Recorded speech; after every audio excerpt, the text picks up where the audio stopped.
Chefs, welcome back to another recipe time with MealZac. If you're new, get ready for a mouthful of flavor. Today we are making Southern smothered chicken. Guys, it's so good. It makes you want to turn your head around and slap you know who. Winter and the holidays are approaching, so this is definitely something that you want. This will easily become one of your pantry staples. I mean, look at the details. There's over 7 herbs and spices, and the pink salt allows for it to be lower in sodium. Y'all see it. Y'all see it. Break because in the middle of shooting this video, we actually got the 2020 presidential election results. The entire block was like going crazy and I had to go be a part of that for a quick second. So I'll meet you guys at the stove. Let's make some delicious smothered chicken to celebrate. All right, let's get started. Let's clean our chicken, 6 to 8 pieces with lemon juice. You can use vinegar or some salty water. I'm gonna use a knife to clean the yellowing off the bottom of the heels and any pieces like that.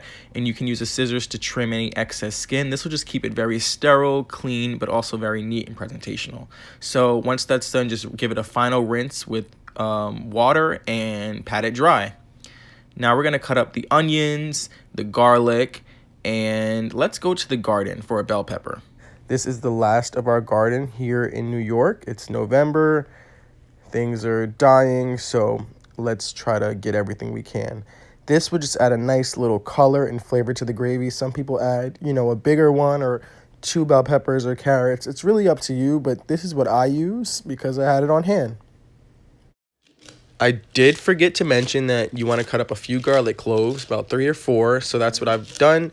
And now we're going to get the flour for the chicken. We're going to add a cup of flour and we're going to season that really well with the MealZac Complete Seasonings. Now, if you don't have that, just add garlic, onion, salt, pepper, your favorite seasonings, and coat the chicken in that.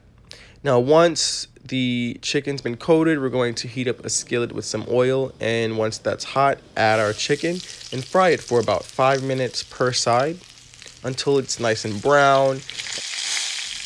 We brown this chicken so that way it can retain a lot of that sauce and that good gravy that we're aiming for.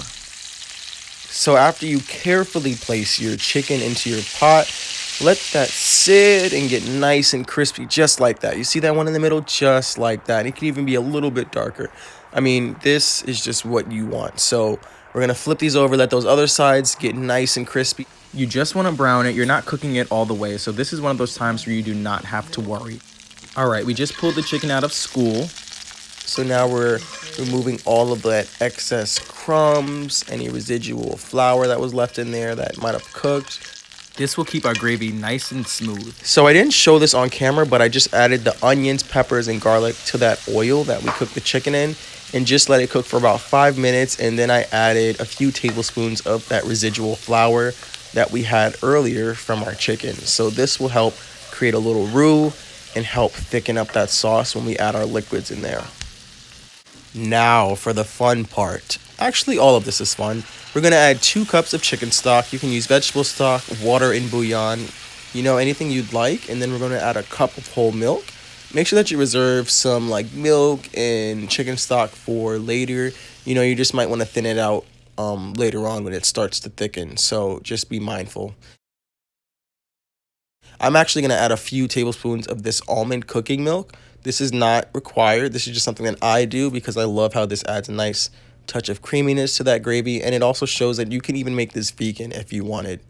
So at this point you want to season it well. I put all those seasonings in there. Look at that red line. It just feels like I just took a trip down south. We have the cast iron, we have the seasonings, the gravy. Oh my god, you just cannot be shy with seasonings in this recipe because you have a lot of gravy to season and a lot of gravy and sauce to flavor. So do not be shy with your seasonings, your garlic, your MealZac, chicken and adobo and pasta blend. This is all suitable for that. So let's get that chicken in there. Let's get it bathing. Look at me taking my own advice and adding some water. This will keep it from getting too thick. Now, if you're a new cooker, I suggest putting your onions and stuff on top of the chicken so that way you can whisk in more freely and stir more freely without, having something sticking at the bottom. But You know, that's also due in part to the flame. You want to keep that really low. It looks like it's bubbling a lot, but that's because I've sped up this video. So just be very mindful that if you're not over the stove, it shouldn't be very high at all. Definitely get a top that fits too. I did not have one that fits, so I had to go find one. But now I'm going to add a little bit of this browning. This is optional, but I just like the way that this color, you know, it gives it that real authentic gravy, you know, light brown. So once we've got our browning or soy sauce or burnt sugar in there, we're gonna put the top on and let that cook for about an hour. While that chicken boils in the gravy, I'm gonna get started on some white rice. This is plain jasmine rice. I just love this flavor, so I'm gonna use that. After about an hour or so, maybe a little bit longer for bigger pieces, this is what your chicken should look like. Now keep in mind I added some herbs, some more seasonings, and I just basted it every 30 minutes or 25 minutes. So this is what it looks like. Now we're gonna give this a try because this gravy is too tempting. You can pair this with rice or mashed potatoes. Anything you pair gravy with, you should pair. This is definitely something that everybody will enjoy if you like chicken gravy. Whichever Southerner thought that boiling chicken in gravy was a great idea deserves a James Beard Award. Hands down. Hands down, they deserve a James Beard Award.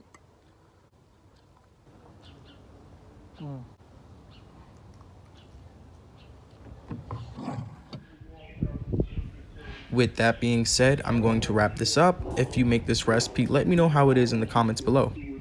This was slightly out of my comfort zone, but I hope that it inspired you to make some delicious recipes with your family and friends. Subscribe, give us a thumbs up, check us out on all social media platforms, and remember to always feed ya soul.